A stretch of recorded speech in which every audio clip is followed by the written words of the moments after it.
Welcome, everyone.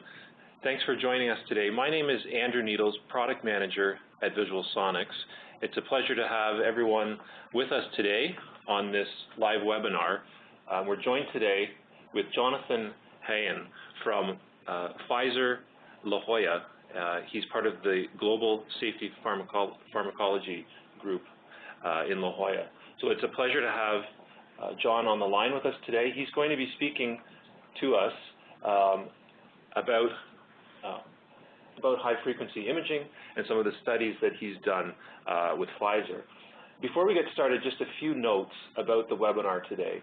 A recording of the webinar will be made available, so please just sit back and relax, and if there's more details you'd like to watch again, we can certainly provide a recording after today's session.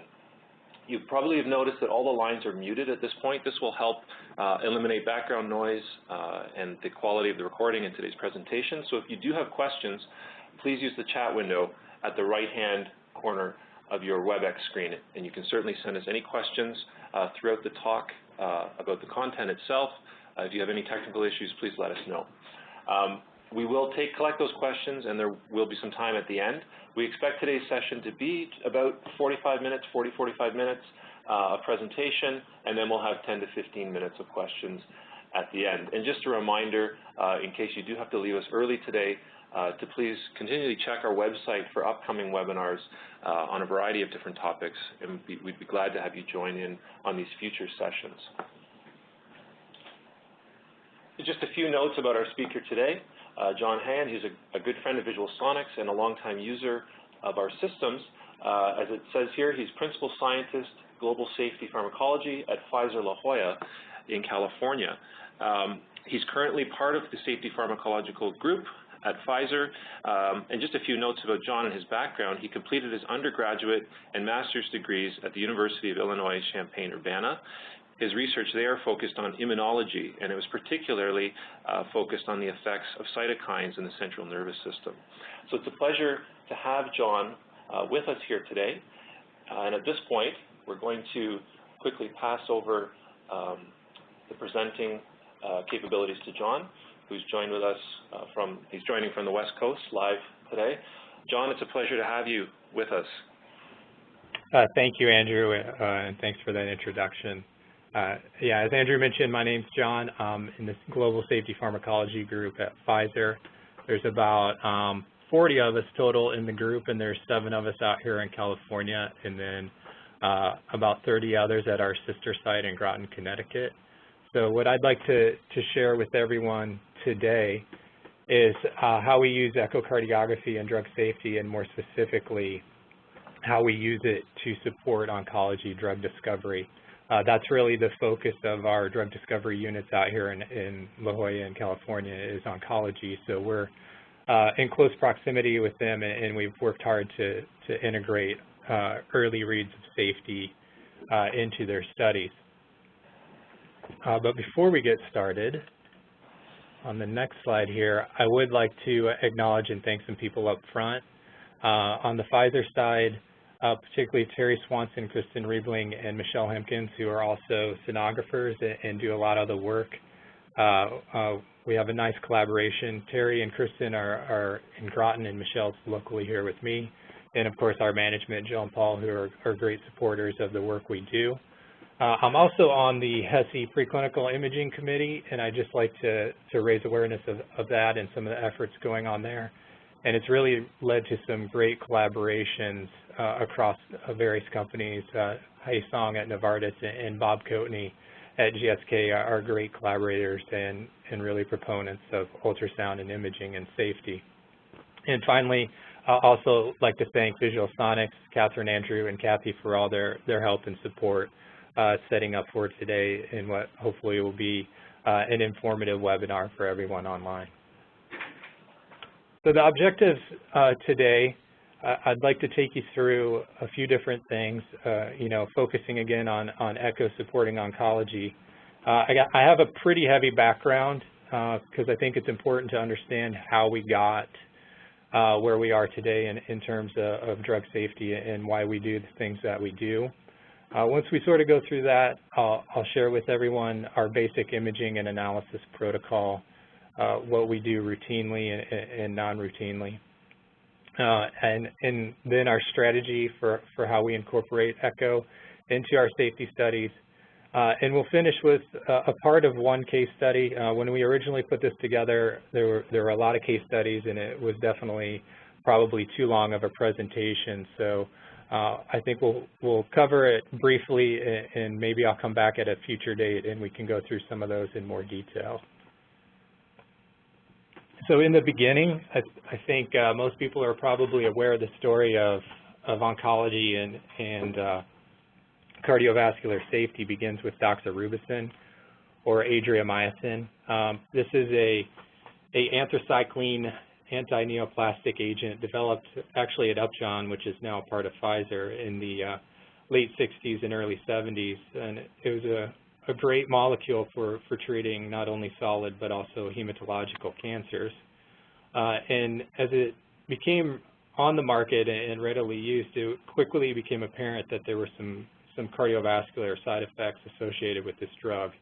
Acutely, they noticed what we'll basically call just infusion reactions. So people became hypotensive or had transient arrhythmias. But these resolved fairly quickly and are of a minimal concern just because these infusions are typically given in the clinical setting, and we have a good handle on that. But what came apparent after a few years of treating people with doxorubicin is the development of this chronic long-term cardiovascular effect, mainly manifesting as congestive heart failure and loss of function. And it's rarely reversible, although it is treatable. There's a nice dose-response relationship that has been developed, and it can be very complicated to treat. Also, on top of that, as you may be aware, it can manifest, months to years after completing your dosing regimen with doxorubicin. In addition to being associated with congestive heart failure, it is also associated with cardiovascular mortality. Excuse me. So over here on the right, you can just see a simple table.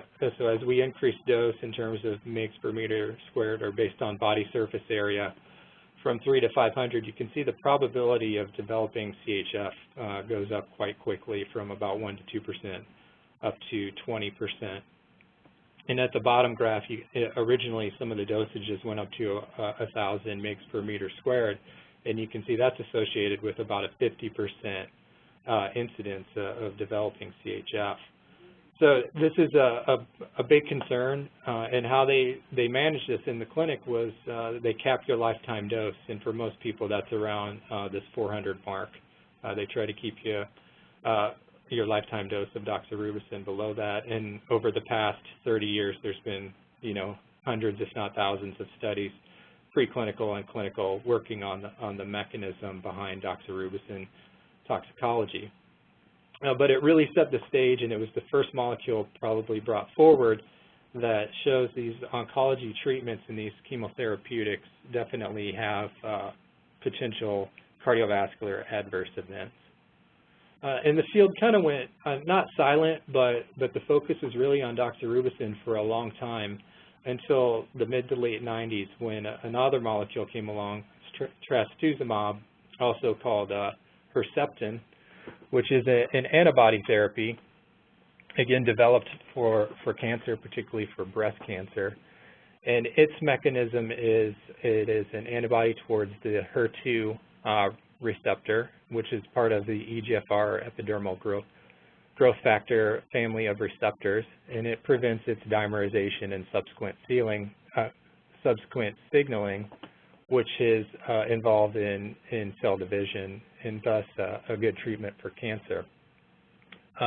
Again, what was found upon treating breast cancer patients with trastuzumab is there's an incidence up to 28%, again depending on the cancer type, in the adjuvant treatment of CHF, of developing loss of cardiovascular function.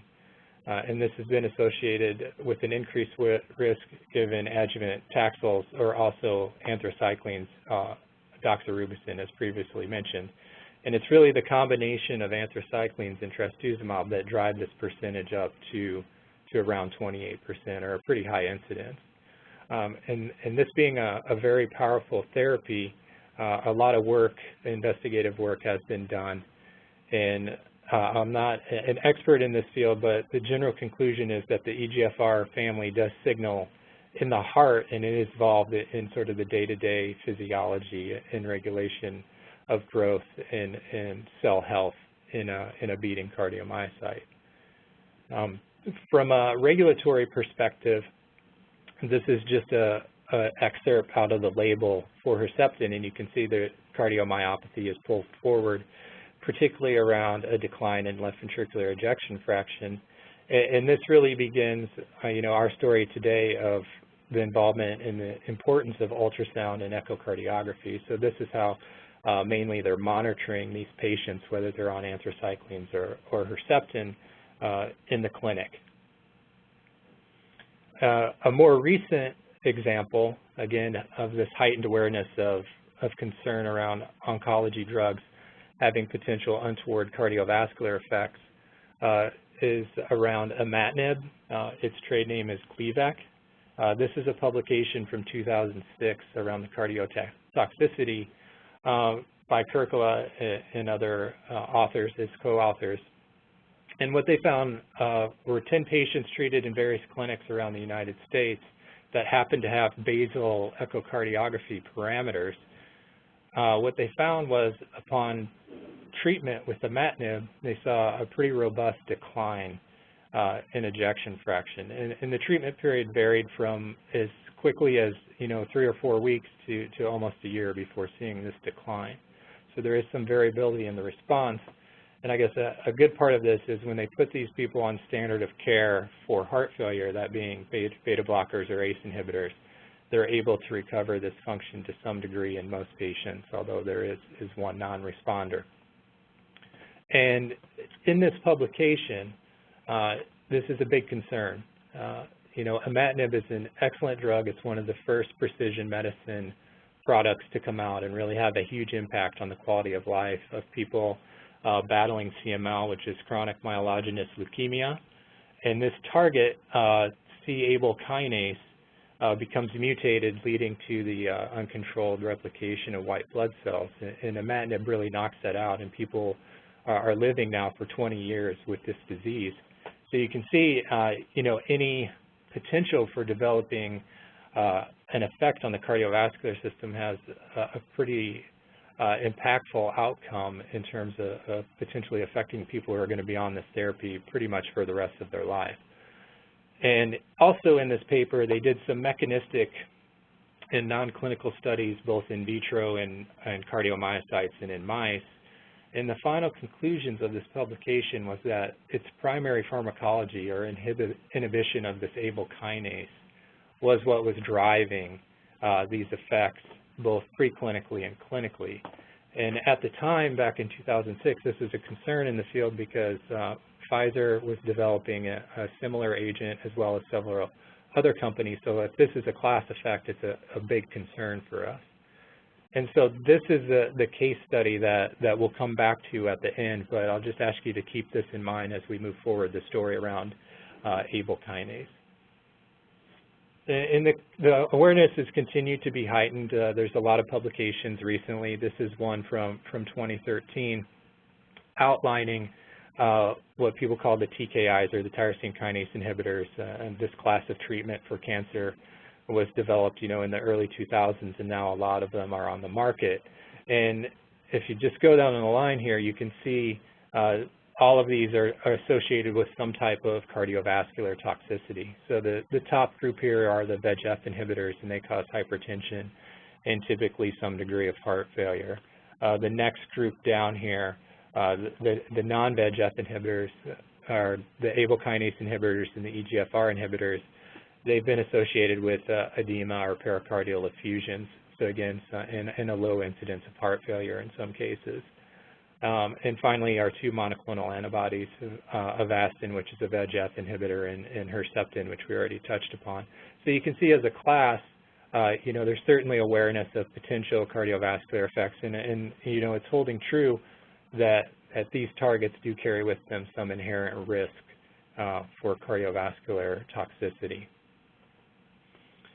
The good thing about this heightened awareness is that it's led to sort of new and what I call new and renewed collaborations, and the emergence of cardio-oncology as a clinical and preclinical discipline. So it's gotten, cardiologists and oncologists to come together when discussing treatment of patients and the best way to handle not only treating the cancer, but ensuring, a high quality of life and no detriment to the patients. The reiteration of following the JCN-7 guidelines for treating cancer patients has come forward, and that just states controlling hypertension and understanding the background in these patients prior to beginning any sort of cancer therapy. The FDA and other regulatory bodies are involved, and they frequently sponsor symposiums or conferences around cardio-oncology. And of course, there's been a number of cross-pharma efforts as well, just to better understand these targets and share data in an open fashion. And I just pulled a publication here, again, another recent publication. This is from the European Society of Cardiology, and I pulled a quote out of it, and they say you should, of course, use simple biomarkers such as troponins and BNP, but there's no substitute for echocardiography. And again, keeping in our theme today, the importance of echo in this space, and whether it be preclinically or clinically, it can have a huge impact on the development of these medicines and what we're trying to do in maintaining a safe and effective oncology treatment and understanding that risk as we move through our drug discovery pipeline. So in terms of preclinical as well as clinical cardio-oncology and imaging, this is just a quick table of the various tools that are available to us. This is taken from Curry a few years ago, but I think it applies nicely clinically and preclinically. And they just sort of outline pros and cons, whether it be availability, cost, reproducibility, some of the feasibility aspects versus the quality of data you get with the various modalities. And I think you can see from this table that echo really comes out on top. Radionucleotide labeling as well as MR definitely have their place in our toolbox, and can be powerful and robust tools, particularly MR if you're trying to get down to the anatomical and tissue characterization level. Blood biomarkers, of course, can be very important, whether it's troponin, BNP, C-reactive protein, some of the other ones, of course, and they have their place in our examination as well. But I think you can see the combination of 2D, 3D, and strain echo can really enhance the evaluation you're doing, not only clinically but preclinically.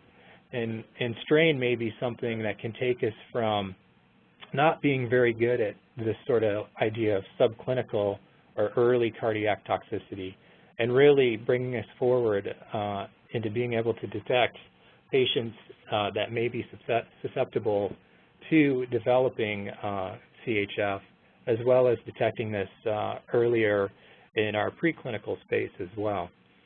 And so, the point of this is just, I think it's important to establish biomarkers and understand that translation to human for all of these, but echo really comes forward as being a key modality.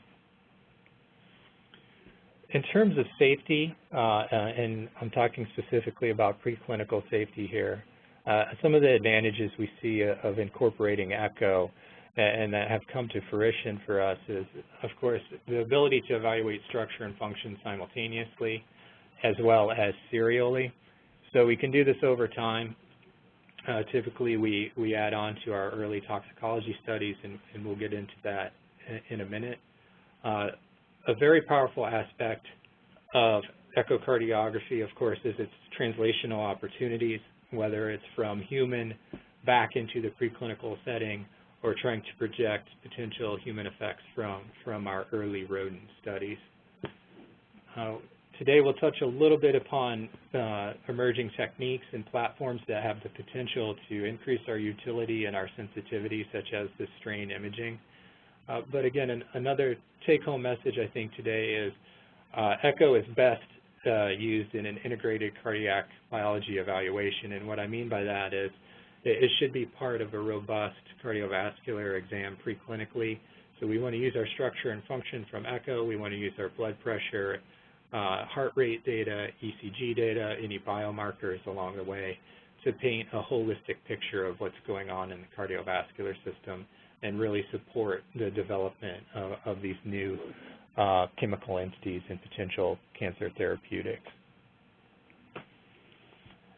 In terms of what we do as far as species and just incorporating echo into our early safety studies, the bulk of the work we do here locally is rat and mouse. Globally, we have ability to do dog and monkey as well, and we do a little bit of dog work locally. And as you can tell by the sponsor, yes, we are longtime Visualsonics users. We bought our first machine, I believe, in 2002. We currently are using the Vivo 2100 both here as well as at our Groton sister site. And briefly, our rodent imaging protocol, we do use isoflurane as our anesthetic. We don't tend to use injectables, and that's true for mouse and rat. And of course, supplemental heat, as well as a fairly quick examination, usually consisting of 4 or 5 views, and we get about 20 or 25 measurements and calculations from that. Of course, if we're trying to answer a specific question, we will indeed customize, and we have the ability to do things such as right heart analysis or other sort of non-standard measurements. In terms of how we integrate into our various oncology projects, it's pretty much anywhere, anytime. But the majority of the studies that we do fall in sort of this short-term or acute tox bucket. And by acute, we mean 2 or 4 week studies. We feel this is a good chance to get some repeat dose information, and you can really pick up, an early read on potential cardiovascular effects after 2 weeks of dosing. In our typical studies, we do at least 1, if not 2, pre-dose examinations, and then usually once a week is all we do. Otherwise, the analysis does become a bottleneck for us. But we also have the ability to add on to other study types, whether it be studies that our colleagues are doing in the tumor research area in an efficacy type study. Maybe there's an investigative sort of one-off study we can get some data from. Or even within our own shop where we do the telemetry measurements, we can also have been known to pull some echo data from those studies as well. I think our overall strategy, the default is to add echo to every program, unless we can make a robust case not to do it. But overall, it is compound or project specific in terms of what that drug is ultimately going to be targeting. Is it a kinase inhibitor? And we know there's heightened awareness around that, so we'll want to add that early. Is it a different unknown mechanism that we don't really know anything about? We also are interested in off-target pharmacology, and we do a robust off-target screening. So are we carrying some other potential cardiovascular liability from off-target or secondary pharmacology? We work with our chemists. We understand that some chemical classes and structures carry inherent cardiovascular risk. And sometimes we're caught off guard, and there is a histological or other finding, and we end up doing some mechanistic work to see if there's associated changes in function as well. We began our integration in 2006, and since that time we've have established a great relationship and supported around 80 programs internally. Having said that, though, there are definitely challenges in terms of fitting in on typical safety studies, and I'd just like to outline a few of those for you today. Our early safety studies are low in. We definitely work towards the 3 Rs, and reduction being one of those. So our early safety studies are only powered usually with about 5 animals per treatment group. As you're probably aware, that's not highly powered for an imaging type study, just based on biological variability. So that is a challenge we do encounter. We do use anesthesia for rodents and our non-human primates, so that's always a confounding factor. If it is a telemetry study or even a standalone toxicity study, we're worried about interruption of other measurements or other parameters in those studies and potential effects we may be having by collecting echo data during those study types. Another challenge is, when do you look? So we dose with our compound. Do you look at time of Tmax or maximal concentrations of our drug on board? Do you look at time of Cmin? And these are things to be considered around the pharmacokinetics of the drug and when we anticipate some effects may be happening, right? And finally, if you're working in surgical models, your acoustic window may be compromised from scarring from the surgery, so that can be a challenge that you have to deal with as well. Just a few strategies to try and mitigate these as best we can. This is where the idea of really a focused assessment has come in. These are images that we feel we can do really well and very repeatably, so we can control that sort of observer error and reduce that variability. And we work closely with our statistics group. We do pull genders. If there's male and females in the study, we'll make them into one group. We'll use our pre-dose or baseline measurements as a covariate during our statistical analysis. And then we think that adapting advanced imaging platforms, whether it's strain or some of the 3 or 4D platforms, also will help us into getting better and reducing some of this variability. So here's just a quick look at our basic echo imaging protocol, and this again is our default for all species. It starts with a parasternal long axis, and we may or may not pull an M mode from that image. Next up is a short axis, parasternal short axis at the level of the papillary muscles. We typically do pull a short axis M mode here to get some key information on wall thickness. And then the final view is more coming at diastolic function. It's the apical 4-chamber looking, and then we do transmitral Doppler. And from this, like I said, we get about 20, 25 parameters that we think give us a good holistic view of what's going on in the heart, and it's something that we can do well and do quickly. And the information we're trying to gather from these different views, of course, information on structure, wall thickness, mass, volume dimensions, etc. And these, of course, translate into systolic function, whether it's stroke volume, cardiac output, ejection fraction, fractional shortening, sort of the workhorse indices for cardiovascular function. But what we're trying to do with echo, and then what we're successfully doing, is going from old school of pulling out a heart and laying it next to a ruler and seeing that we have a hypertrophy heart, to being able to track this over time, whether it be with M-mode technology or 2D measurements. Diastolic function is also something we're very interested in. Here's the trans-Doppler mitral spectral view. So you can see the E and the A wave as the mitral valve opens, and the change in pressure, and then the atrial contribution to the contraction, and the filling, and then down to the aortic ejection. And in various either drug-induced or disease states, you can see changes in mitral flow indicating some diastolic dysfunction. This is from a hypertrophic rat. So you can see the drastic change in the relationship of the E and the A ratios. We do myocardial tissue Doppler as well. It's not as routine as the transmitral, but we do it fairly frequently. And it's also powerful. We can get other parameters such as isovolumetric relaxation and contraction times, ejection time, etc. So we can get an indication of what's going on when the heart's relaxing as well as contracting.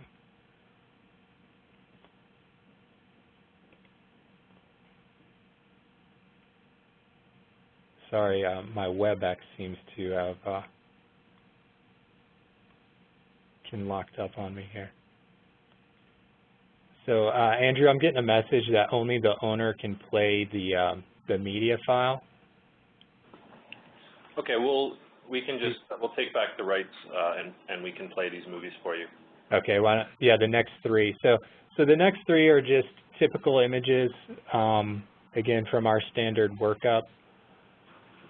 This first one is just a normal 8-week-old Wistar. So in tox studies, that is the starting age for these animals, 8 weeks old. They weigh about 250 grams. And this is a typical image that we get, and again, parasternal long axis.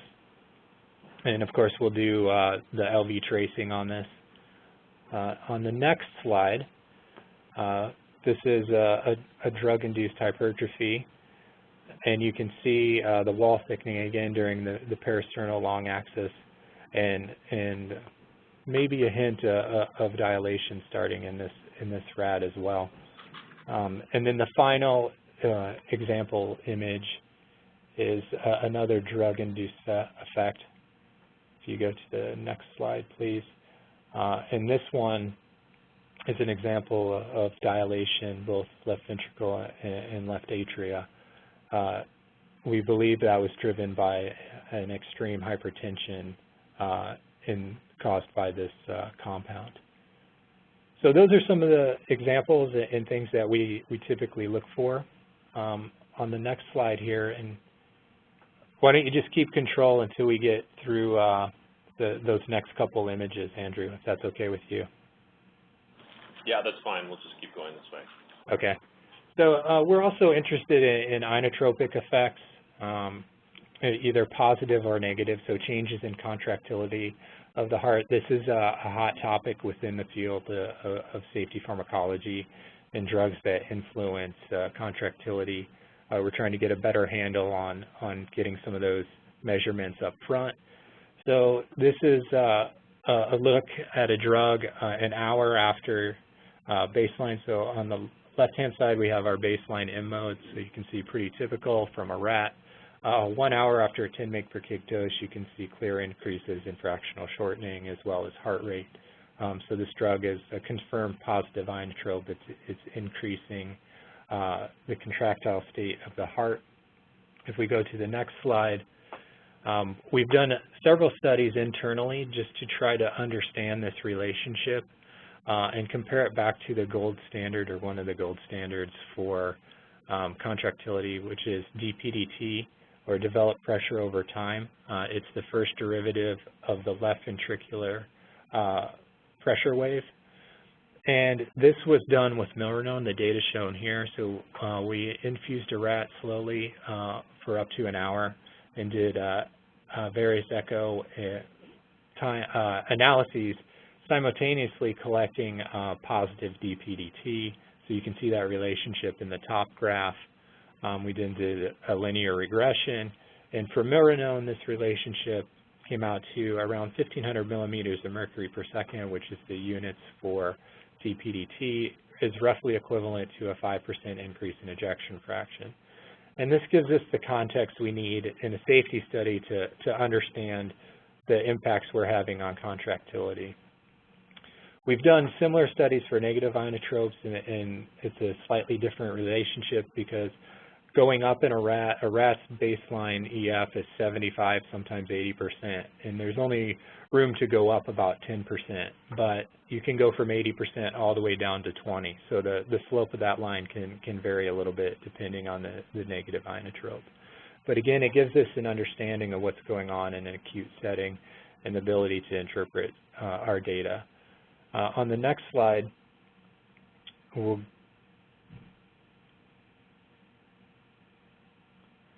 again, just sort of what we're trying to do with echo is go from this idea of contractility, which in the strictest sense of the word is force generated under very controlled conditions. So typically you're looking at a single myocyte or a strip of muscle, and it's force generated at a constant length. It's a very controlled environment. And we're trying to understand what's going on in terms of contractility. And echo allows us to do this in a very dynamic situation, as you're all aware. You know, the heart's under different dynamic conditions, whether it's hemodynamic, neurologic, or hormonal control and influences. And it doesn't contract in a straight line. It contracts in multiple planes and orientations. So again, echocardiography gives us some insight into myocardial performance with that context that is needed for such a dynamic state. Next slide, please, Andrew. So we're also interested, as I mentioned previously, in increasing our sensitivity. And I'll go through a couple ways that we try to do that at Pfizer. One way is taking advantage of this idea of functional or contractile reserve. As I just mentioned, the heart is a very adaptable pump influenced by numerous inputs. It operates on a curve, and it's not a static pump that holds a sort of a single pace. So it begs the question, why do we study this at a resting or even anesthetized condition? And are we misleading ourselves or not taking full advantage of what we know about the heart by routinely doing this? And so we borrowed from our clinical colleagues, and this isn't necessarily new, but I think it's newer in the safety field for people to incorporate stress echocardiography, whether it be physiologic and exercise, which can be done in an animal but is challenging, but more typically it's pharmacological using, again, a positive inotrope. And our inotrope of choice is Dobutamine. So on the next slide, so we've worked out an internal protocol for mice and rats using Dobutamine.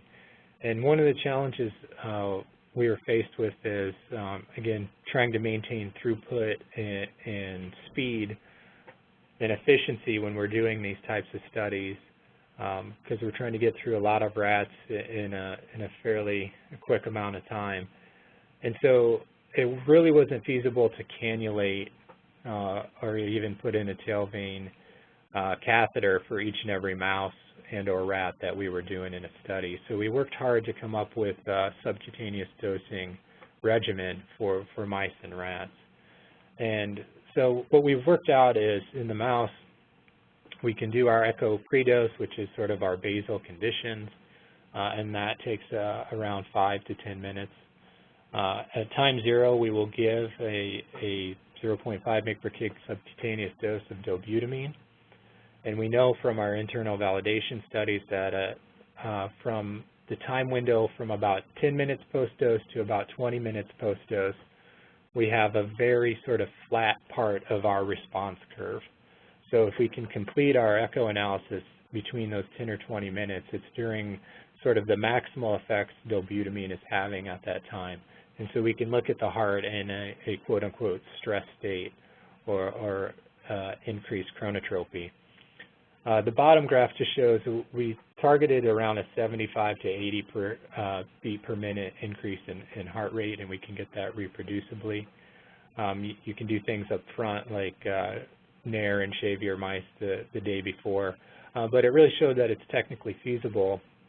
And important in the safety setting, these cardiovascular effects of Dobutamine are completely back to baseline about 30 to 40 minutes post-dose. And we've done histology to confirm that there are no histological effects of this low dose of Dobutamine given up to 5 times in a 2-week period.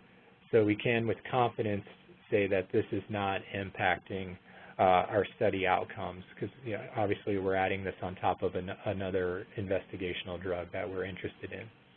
The next slide just goes through I believe is the images, so you can see what the Dobutamine response looks like in our mice. And again, this is C57 mice. So on the left is sort of that pre-dose period, again, completed on the 2100, and on the right is following Dobutamine. So you can see a quite clear increase in the contractile function of the heart, as well as from the ECG, you can see clear effects on heart rate as well. So, Andrew, I think that's the last images I have. So if you want to give me back control, I can take it from here.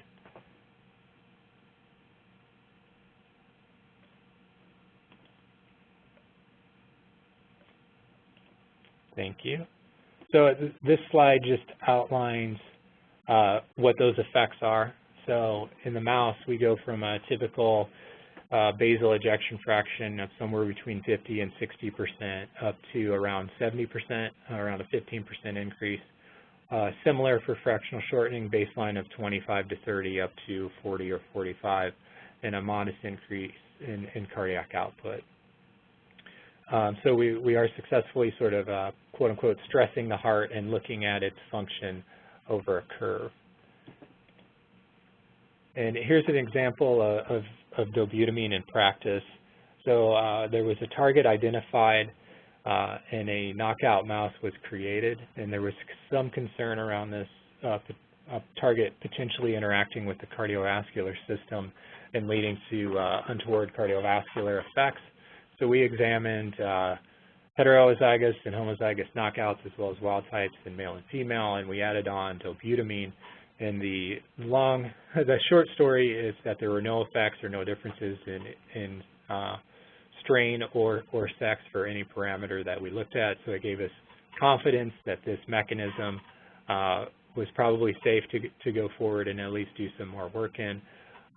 In addition to adding dobutamine, we also did strain, which is a nice segue into the next part of the talk here.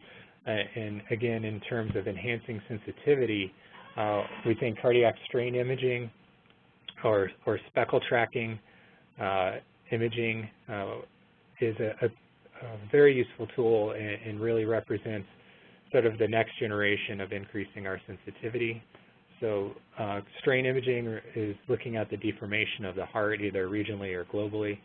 And I think it is playing out that it has greater sensitivity preclinically as well as clinically.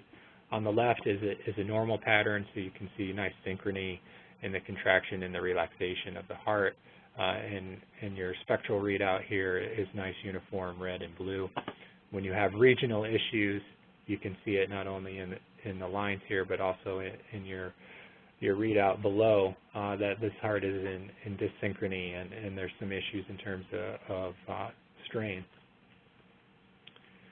There's been a lot of work clinically. I would say preclinically we're probably around 10 years behind the clinic in terms of figuring out strain and its utility.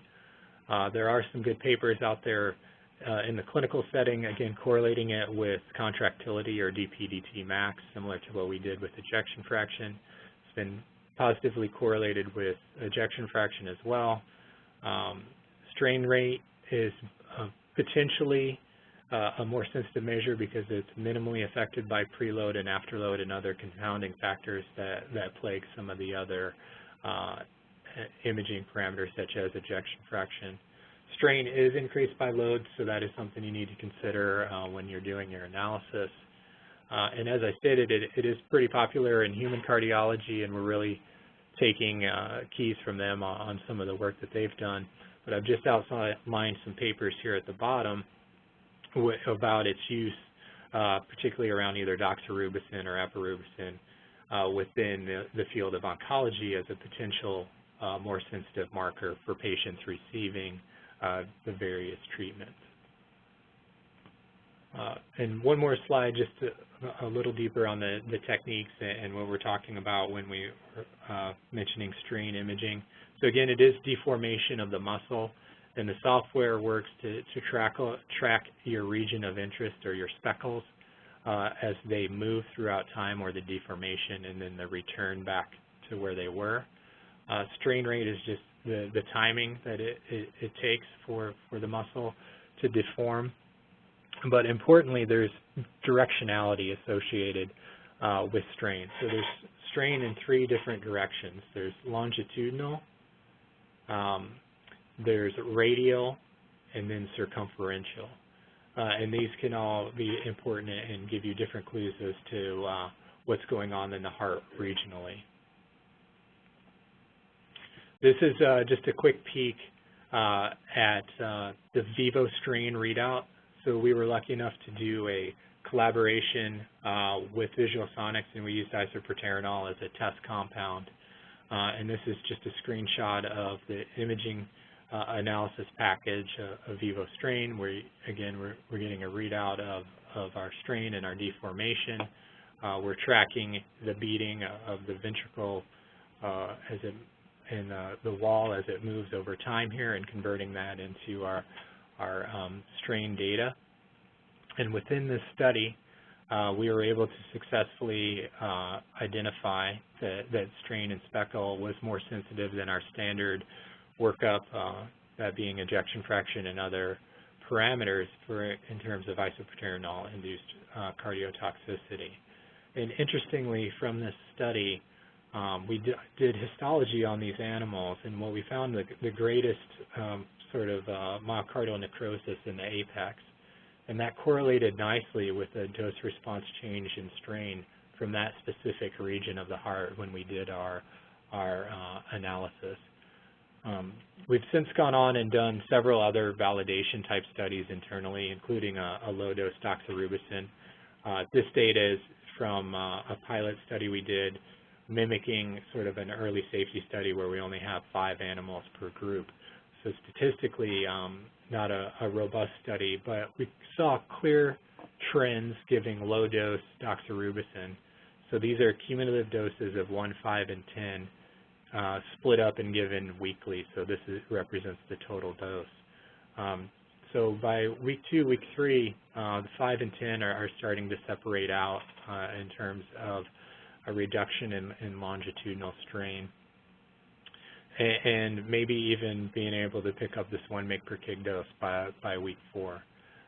We've since gone on and done other studies, and it's really shown its utility in being able to pick up a change with doxorubicin in a sort of low and slow dosing paradigm. So to finish up today, I would like to revisit just one case example. As I mentioned, I'm happy to come back for a future webcast and get deeper maybe into some of the projects we've supported and the way that ultrasound and echocardiography has impacted those various projects. But going back to the story of ABL inhibition, again, focused around the Kirkula paper and our internal concern for inhibition of ABL being a class effect and potentially carrying a cardiovascular risk forward due to that primary pharmacology. So we ran several studies. This is a 2-month or 8-week study that we ran internally that compared Imatinib or Gleevec to our internal inhibitor Bosutinib, which is now also approved and on the market. And we did this in the rat, and we picked a dose that provided the exact clinical AUC for each rat, for each compound, and because we wanted a fair comparison between the two. And in this dose, in this AUC, both compounds knock down the ABL kinase to a similar degree and a similar duration. So it's a very, in terms of ABL, it should be a similar effect going on with both treatments. And what we saw over time, beginning about 4 weeks, the Imatinib-treated rats began developing a heart failure or a hypertrophic phenotype, both in terms of wall thickness and volume. And this trend continued 8 weeks, whereas Bosutinib was tracking more in line with the vehicle. Subsequent to this study, Novartis has published their own papers and several other groups around hypertrophy induced by Gleevec, particularly in the rat model. In the Imatinib label itself, they talk about their carcinogenicity studies and rats dying of heart failure around 10 or 12 months of age in that study. So we feel that the rat is a good model in that it's predicting a cardiovascular phenotype with Imatinib. However, you need a long duration treatment for it to go from a sort of a hypertrophic effect into more of a heart failure effect. Regardless, we feel a key conclusion from this is that this effect isn't driven by ABL for Imatinib, and that evidence is suggested by inhibiting ABL to a similar extent, and that it's a different off-target kinase or other effect that is carrying this liability forward. So in terms of our own risk assessment internally, it gave us confidence in this target. I'm happy to say that there was a robust phase 2 trial for bosutinib that also included echocardiography, and there were no findings in over 400 patients evaluated for detrimental bosutinib effects being treated up to a year in duration. So again, showing a case of translation from preclinical to clinical. So in closing, there is indeed increased awareness around the potential cardiovascular effects with oncology treatments and the reemergence of this, or emergence of this field of cardio-oncology, leading to more stringent clinical and preclinical monitoring and the importance of being able to do that. Of course, ultrasound, echocardiography, particularly the high frequency in the preclinical space, is very valuable for doing this. We feel we get interpretable data, we can make decisions, we can impact programs, and we can de-risk or understand the risk associated with different targets and molecules. The new technologies such as strain enhance our functionality and have the ability to make us more sensitive in getting into this idea of subclinical cardiovascular effects. So with that, again, I would just like to thank Visualsonics and everyone for their attention today. And Andrew, if you want to open it up to questions, I'll try to answer as best I can.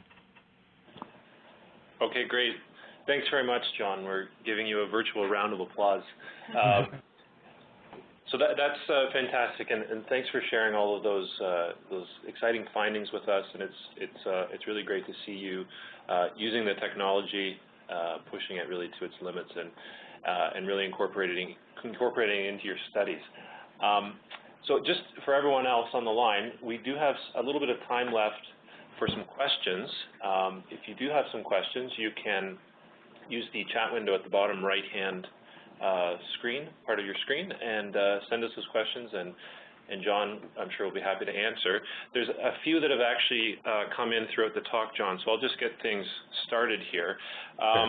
The first question is really just about cost, and the one listener is wondering, are there cost savings associated with using echoes? So the example they give is with dosing. I mean, if there's longer periods of time of dosing, compounds can be expensive. Is there a relationship there with using echocardiography?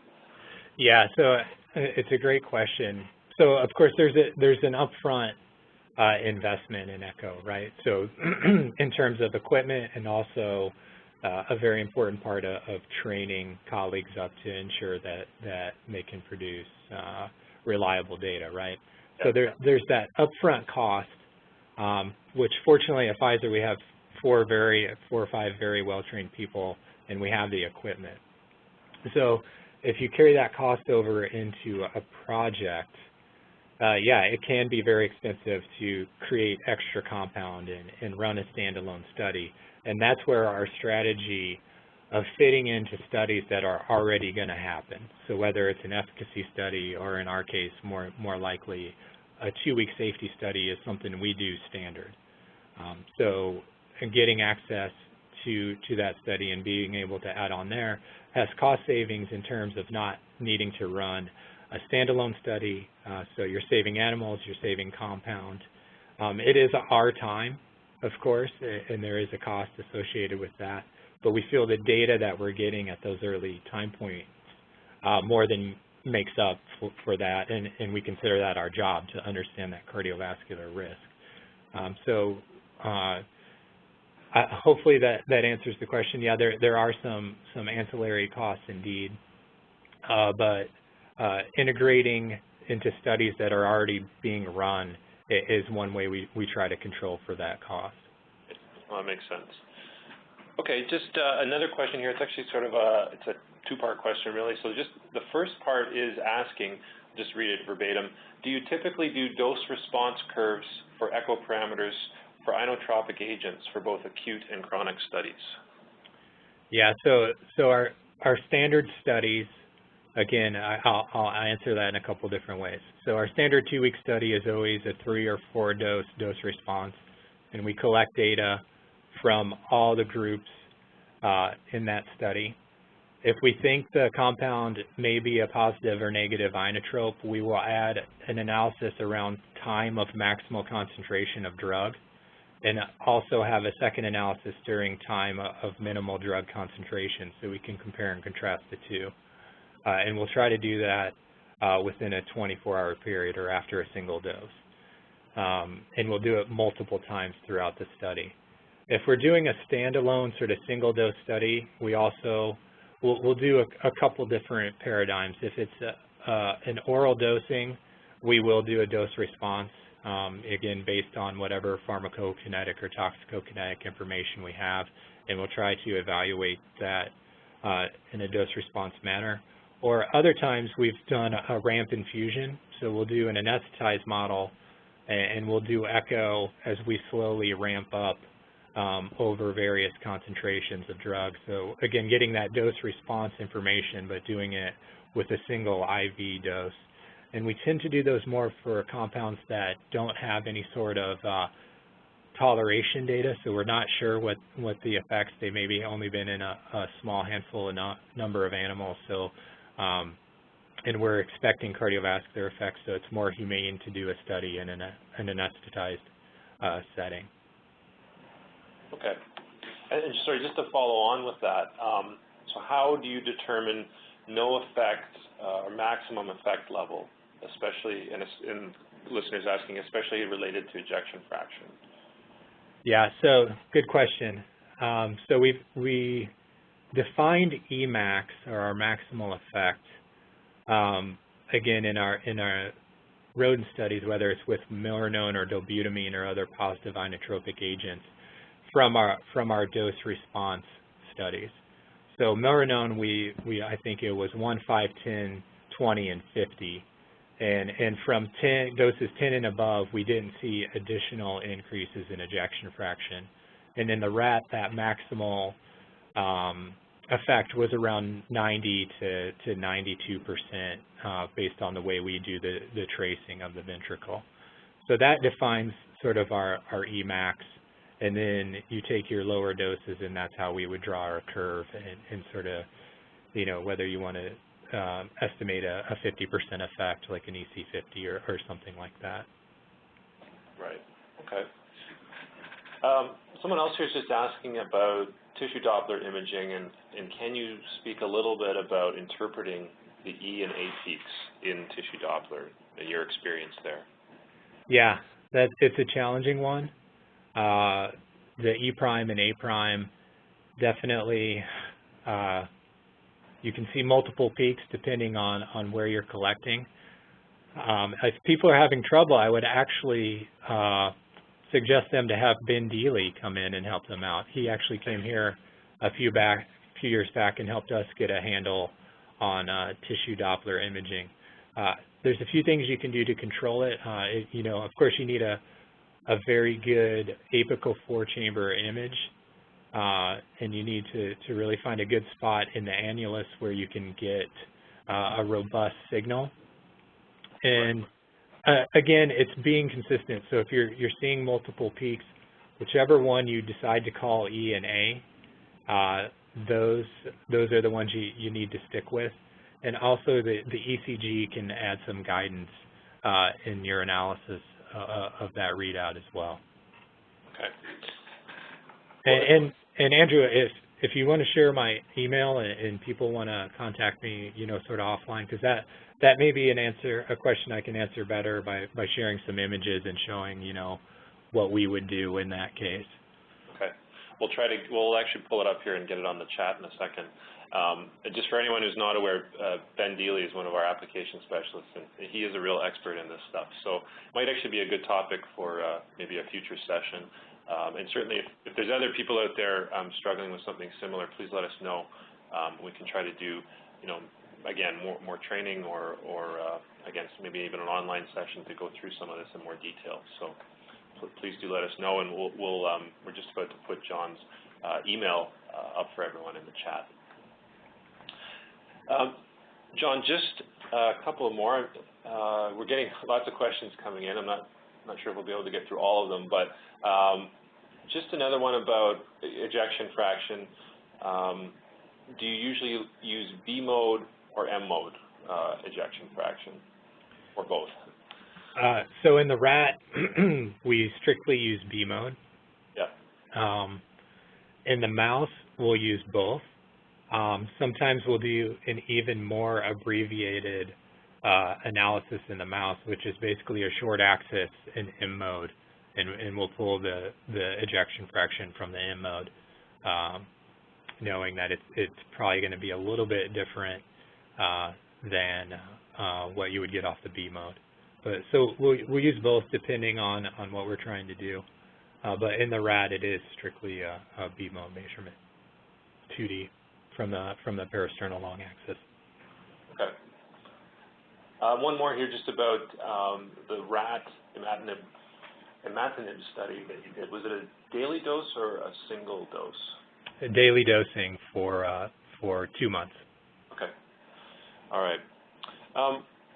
John, just one other question I had. You mentioned the Heyen committee at the start. I'm just, for anyone who's not aware, could you maybe just say a couple of words about what that is? Yeah, of course. So a couple years ago, Heyen, the Health and Environmental, I always forget what the acronym stands for. It's a ILSI-Heyen organization, Health and Environmental Sciences Institute, I believe is what it stands for. And they really coordinate these cross-pharma efforts. So they identify an issue impacting a lot of people, and then they try to bring people together, whether it's pharmaceutical, academia, CROs, or contract research organizations together to share data and really tackle that issue. So a few folks brought forward preclinical imaging as an issue in that the FDA doesn't always know, or other regulatory agencies. They like seeing this data, but they're not always sure how to interpret it, whether or not to trust it, how robust it is. And so, they have some very basic sort of scientific questions around it. So in terms of cardiovascular imaging, to address some of those concerns, and the Heyen committee sponsored a specific rodent cardiovascular preclinical imaging study in the rat.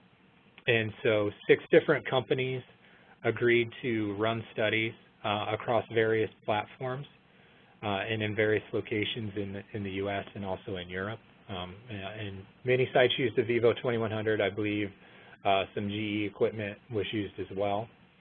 And the idea is to treat rats, look for an effect at all these sites, and then a washout period, and then compare the results across all the various sites and modality, and really get an idea of the variability between sites, within sites, try to identify some of those sources of variability, identify ways to maybe control for them.